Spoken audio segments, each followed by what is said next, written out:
बहुत समय पहले वीरपुर नाम का एक राज्य था, जिसका राजा था महाराजा विक्रम सिंह। बचपन से ही वो साहसी, दयालु और बुद्धिमान था। उसे तलवारबाजी, घुड़सवारी के साथ साथ शास्त्र और संगीत का भी शौक था। उसके गुरु हमेशा कहते थे, एक राजा वही महान है जो अपनी प्रजा को परिवार समझे। ये शब्द विक्रम सिंह के दिल में हमेशा गूंजते रहते थे। पिता की मृत्यु के बाद जब वो मात्र 22 साल की उम्र में राजा बना तो चारों ओर संकट खड़े थे। मिर्जापुर का सुल्तान सीमा पर हमला कर रहा था, दक्षिण का नागरगढ़ षड्यंत्र रच रहा था और अंदर ही अंदर कुछ सामंत गद्दारी कर रहे थे। राजतिलक के बाद ही उसे पहली बार युद्ध में जाना पड़ा।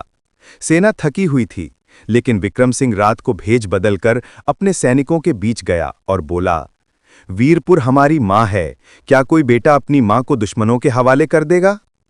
ये सुनकर थके हुए सैनिक भी गरज उठे।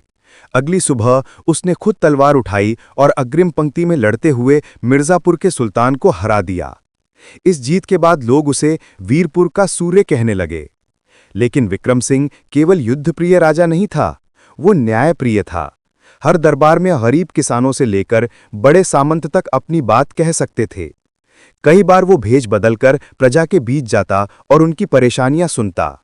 एक बार उसे पता चला कि कुछ अधिकारी किसानों से ज्यादा कर वसूल रहे हैं। अगले ही दिन उसने सबके सामने उन अधिकारियों को दंडित किया और किसानों को राहत दी। प्रजा उसे दिल से जननायक कहती थी। इसी बीच उसके जीवन में प्रेम भी आया। नागरगढ़ की राजकुमारी रूपांजलि से उसकी मुलाकात हुई। रूपांजलि ना सिर्फ सुंदर थी, बल्कि बुद्धिमान भी थी। दोनों एक दूसरे को चाहने लगे और प्रण किया कि एक दिन विवाह करेंगे। लेकिन किस्मत ने जैसे दोनों के प्रेम की राह में कांटे बिछा दिए।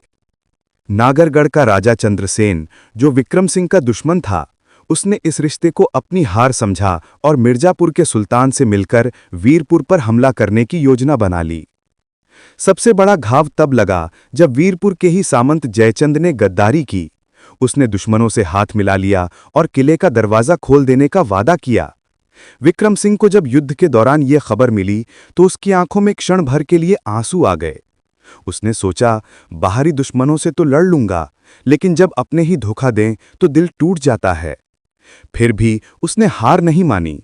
रणभूमि में वो गरज उठा, आज या तो विजय होगी या शौर्यपूर्ण मृत्यु।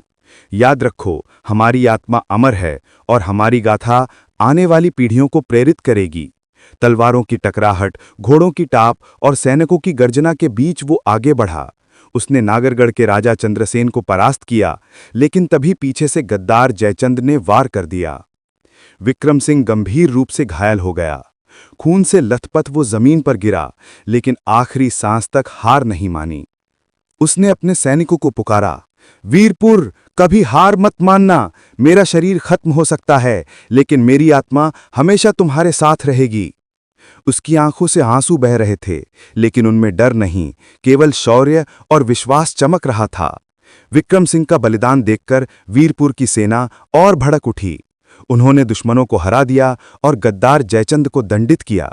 लेकिन वीरपुर का सूर्य हमेशा के लिए अस्त हो गया। उसकी मृत्यु के बाद प्रजा ने उसे देवता मानकर पूजना शुरू कर दिया।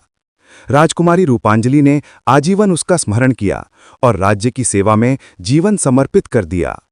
आज भी वीरपुर के किले की दीवारों पर सुनहरे अक्षरों में लिखा है, महाराजा विक्रम सिंह, वीरपुर का सूर्य, प्रजा का जननायक।